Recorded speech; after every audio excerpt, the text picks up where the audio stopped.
વરાછા વિસ્તારમાં આંગડિયા પેઢીનો કર્મચારી લૂંટાયો। કર્મચારી અમદાવાદથી સુરત બસમાં આવી રહ્યો હતો। તે દરમિયાન નકલી પોલીસ બનીને આવેલા લૂંટારૂ લૂંટ કરી ફરાર થઈ ગયા।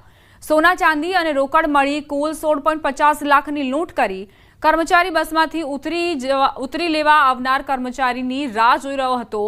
તે દરમિયાન એક કાર આવી અને પોતે પોલીસ હોવાની ઓળખ આપી કર્મચારીને કારમાં બેસાડી લઈ ગયો। આ સમગ્ર ઘટના સીસીટીવી કેમેરામાં કેદ થઈ। ઉલ્લેખનીય છે કે આર મહેન્દ્ર આંગણીય પેઢીએ સાથે 24 કલાકમાં આ બીજો બનાવ બન્યો છે। બસમાંથી નજર ચૂકવી 26 લાખના સોના ચાંદીના અને રોકડના મુદ્દામાલની ચોરી કરવામાં આવી। આમ કુલ 42 लाख વધુ मुद्दामाल गयानी फरियाद नोंधाई।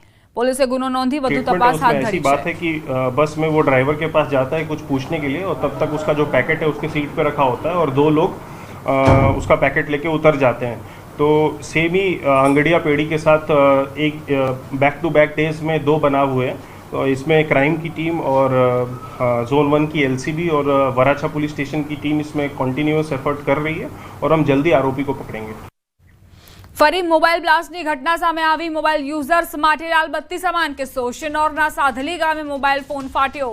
नवी नगरी विस्तारमां घटना बनी। 22 वर्षीय युवाननो मोबाइल फोन फाट्यो।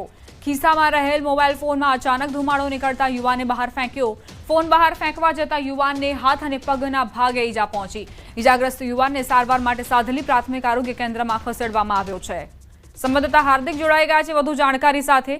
हार्दिक, कई रीते आ दुर्घटना बनी? बिल्कुल जी दीपा, आपणे जाणीए छीए के सोशल मीडियानो युग छे અને આ ડિજિટલ યુગમાં લોકો જે છે તે મોબાઈલ પોતાની પાસે જ રાખતા હોય છે। ત્યારે વડોદરાના સિનોર તાલુકામાંથી ખૂબ જ ગંભીર પ્રકારના સમાચાર જે છે તે સામે આવી રહ્યા છે। સાધલી ગામ આવેલું છે, ત્યાં એક યુવક છે તેના ખિસ્સામાં મોબાઈલ મૂકેલો હતો અને મોબાઈલ જે છે એકદમ ગરમ થયો હતો અને ત્યારબાદ મોબાઈલમાં બ્લાસ્ટ થયો હતો। આખી જે ઘટના બની તેમાં યુવક જે છે તેને ગંભીર પ્રકારની ઈજાઓ પહોંચી છે અને યુવકને હાથ અને પગના ભાગે ઈજા પહોંચતા તેને જે આસપાસના લોકો છે તેમના દ્વારા સાધલી હોસ્પિટલ જે છે ત્યાં ખસેડવામાં આવ્યો છે।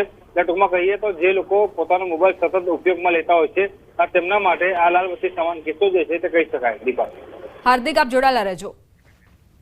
અમદાવાદ પ્લેન ક્રેશ મામલો। દુર્ઘટનામાં જીવિત બચેલ એકમાત્ર વિશ્વાસના નાના ભાઈનો મૃતદેહ પરિવારને સોંપાયો। દીવના પટેલવાડી ખાતે વિશ્વાસના નાના ભાઈનો મૃતદેહ પહોંચતા પરિવારમાં વલોપાત। વિશ્વાસે તેના નાના ભાઈ અજયની નનામીને કાંધ આપી। ઉલ્લેખનીય છે કે પ્લેન દુર્ઘટનામાં વિશ્વાસનો આબાદ બચાવ થયો હતો જ્યારે નાના ભાઈ અજયનું મોત નીપજ્યું હતું।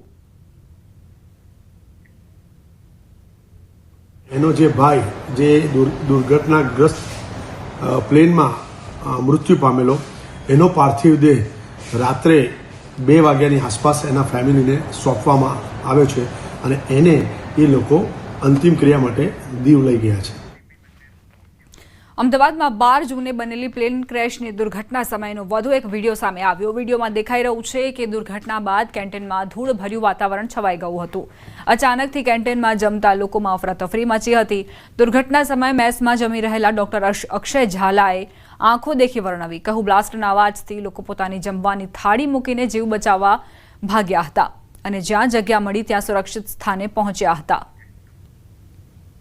અમદાવાદમાં મિઠાઈનગરમાં એર ઇન્ડિયાની ફ્લાઇટ ક્રેશમાં લોકોની દિલ છે હાલ પણ દુઃખ છે કારણ કે 5 દિવસ વીતી ગયા છે તથા તેનું જે ખોફ છે લોકોના દિલમાં છે। એવા ઘણા લોકો હતા કે જે લોકોએ મોતને ભેટ્યા છે ત્યારે કેટલાક લોકોએ મોતને માત આપી છે। અમારી સાથે અત્યારે ડૉક્ટર અક્ષય ઝાલા છે કે જે ત્યાં મેસમાં જમી રહ્યા હતા। એમનેથી પૂછીશું શું આખી ઘટના હતી। અક્ષયભાઈ, તમે ત્યારે શું કરી રહ્યા હતા અને આખી ઘટના શું છે? એટલે જનરલી 1:20 હું મેસમાં જમવા ગયો। એટલે મેસમાં મેં જસ્ટ થાળી લઈ અને હું ત્યાં બેઠો। હું ત્યાં દિવાલની ચોથા ટેબલ હું બેઠો હતો જસ્ટ। એટલે ચોથા ટેબલ બેઠો, અમે જસ્ટ જમવા બેઠા। મારા ભેગા મારા ફ્રેન્ડ હતા। એટલે અમે જમવા બેઠા અને એક બટકો જે મેં મોઢા મૂક્યો તો જોરથી એવો અવાજ આવ્યો। એટલે એટલો ભયંકર અવાજ હતો તો અમે બધા આમ બારી બાજુ જોયું। બધું વિધિન સેકન્ડમાં થયું, ખબર ના પડી શું થયું એમ।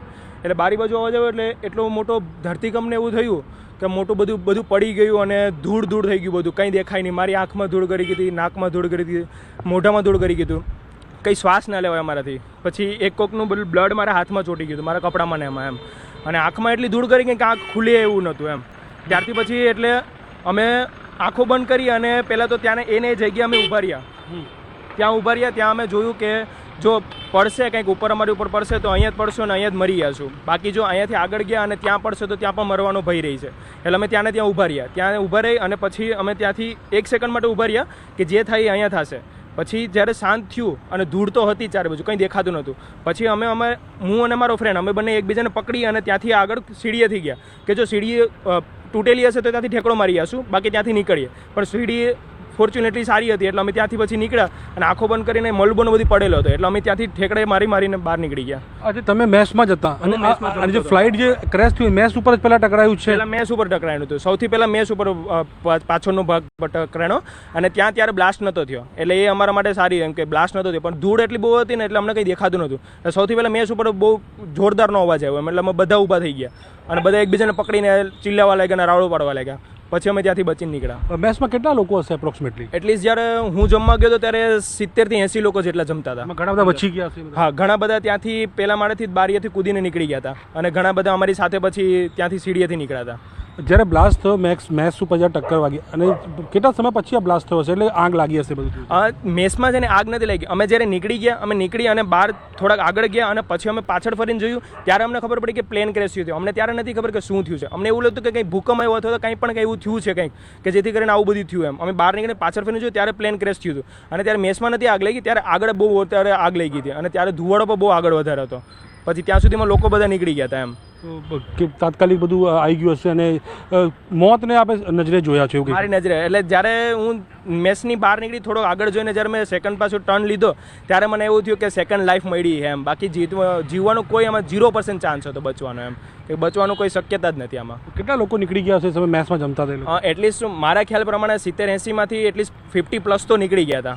એટલા લોકો તો નીકળી ગયા હતા કેમ કે એને તો મેં જોયા હતા ભાગતા ને કૂદતા ને એવા બધા એમ અંદરથી. હા. પછી નુકસાન થયું હતું? બાજુવાળી બિલ્ડિંગમાં બી નુકસાન થયું? બાજુવાળી બિલ્ડિંગ જે 4 બિલ્ડિંગ હતી એમાં બહુ ભયંકર આગ લાગી ગઈ હતી. ત્યાંથી તો બધું કેમ કે એટલી વિધિન સેકન્ડમાં બધા લોકોને બધા આવી ગયા હતા એટલે ત્યાંથી અમને નીકળવાની પણ પરમિશન ને કંઈ હતું નહીં એટલે અમે સીધા પછી હું પાછળની બાજુથી મારી બાઇક લઈને નીકળી ગયો હતો પાછળના એરિયામાંથી એમ. તમે ટ્રોમામાં હતા એવું સાંભળ્યું કે બહુ બીક લાગતી હતી કેમ કે મગજ ઉપર ચડી ગયું? એટલે એમાં એવું થયું હતું કે મને છે ને થોડું ઘણું લેફ્ટ લેગમાં ને એમાં એબ્રેઝન થયું હતું. મને કોઈ ફ્રેક્ચર બેક્ચર નહોતું થયું, હું ચાલી શકતો હતો વ્યવસ્થિત એમ અને મને શ્વાસ લેવામાં તકલીફ હતી એટલે હું સીધો રૂમે જઈ મેં કપડાં ચેન્જ કર્યા, નાહી ધોઈ અને હું ફટાફટ પહેલાં ટ્રોમામાં ગયો. મેં કીધું મને વાંધો નથી, આપણે બીજાની સેવા કરીએ. પણ ત્યાં એટલો બધી લોકો હતા ને એટલા બધા પેશન્ટોને બધા હતા તો મારાથી જોવાનું નહીં, મેન્ટલી સ્ટ્રેસ બહુ આવી ગયો એટલે હું પાછો મારો રૂમે આવી ગયો હતો.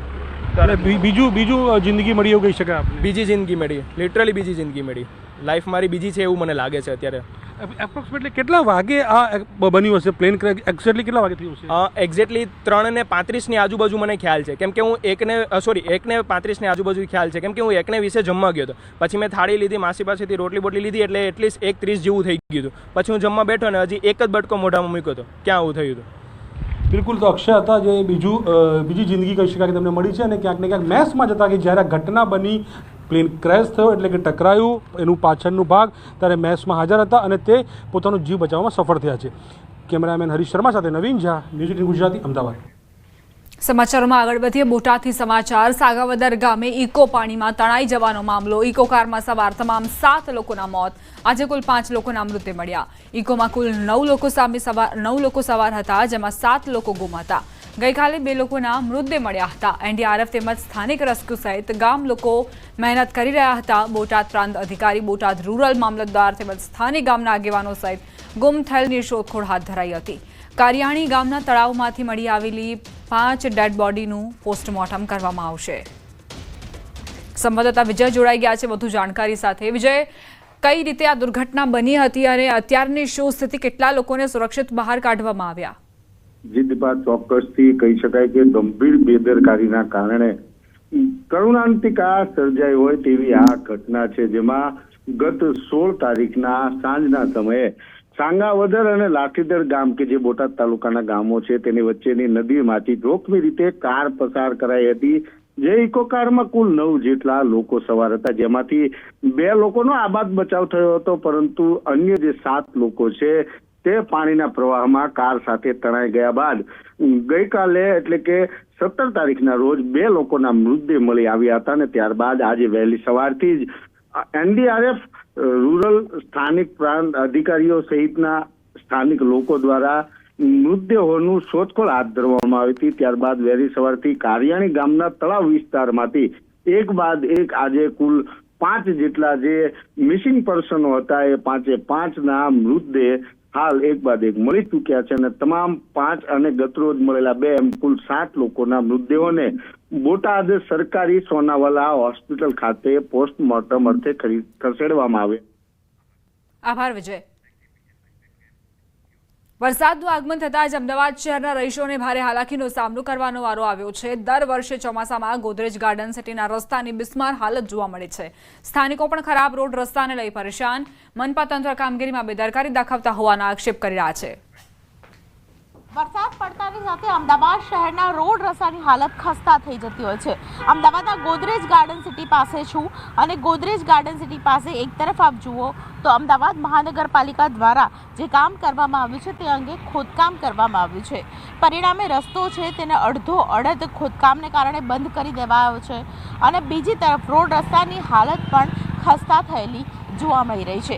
ગોદરેજ ગાર્ડન સિટી તરફ રહેતા લોકો છે તે મહા મુસીબતનો સામનો દર વર્ષે કરતા હોય છે અને આ વર્ષે પણ તેઓ પાણીમાંથી અહીંથી પસાર થતા ટ્રાફિકની સમસ્યા છે તેમાં પણ લોકો પરેશાન થતા જોવા મળતા હોય છે. આપ જોઈ રહ્યા છો કે એક તરફ રસ્તો અડધો બંધ છે અને બીજી તરફ ખાસ કરીને રોડ રસ્તાની હાલત પણ ખરાબ છે, જેને કારણે લોકો છે તે મહા મુસીબતનો સામનો પણ કરતા હોય છે. એકદમ ખરાબ છે રસ્તો તો બહુ ખરાબ છે. હા આંટી તમે પાછળ બેઠા છો, ડર લાગે છે? ઘણો બધો ડર લાગે છે. કયા વિસ્તારમાં ક્યાં રહો છો? આગળ ચાંદખેડા રહો છો. બહુ ખરાબ છે આગળ રસ્તો? આગળ તો ખરાબ સારો છે પણ અહીંયા જ ખરાબ છે. ખરાબ છે. અચ્છા કાકા, ટ્રાફિકમાં નીકળ્યા હોય તો કેવી પરિસ્થિતિ થાય?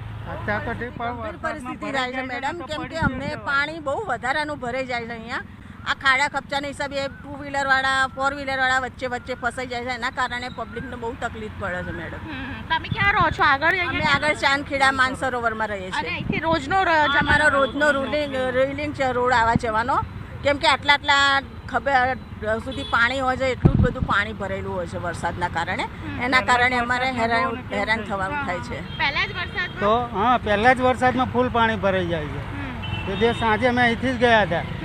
ગઈકાલે સાંજે અહીંથી જ ગયા હતા. પરમ દિવસ સાંજે. ટ્રાફિક પણ બહુ હોય. હા, ટ્રાફિક એકદમ ફૂલ થઈ જાય છે. બિલકુલ. તો લોકોએ આ પ્રકારની સમસ્યા છે તેમનો સામનો કરવો પડે છે. કાકા, તમે આગળ રહો છો? સિલ્વર લક્ઝુરિયામાં. અચ્છા, કેવી પરિસ્થિતિ છે? કારણ કે રોડ રસ્તા તકલીફ પડે છે, રોડ રસ્તા ખરાબ છે. તો દર વર્ષે આમ થાય? હા, દર વર્ષે. કેટલા વર્ષથી આવી પરિસ્થિતિ? અરે કેટલા, હું 1.5 વર્ષથી તો હું રહું છું, ત્યારનું તો જોઉં છું. ત્યારના જોઉં છું, એટલે કોઈ સુધારો જ નથી? ના. અચ્છા. બહુ મ્યુનિસિપાલિટીનું ખરાબ તંત્ર છે આવું.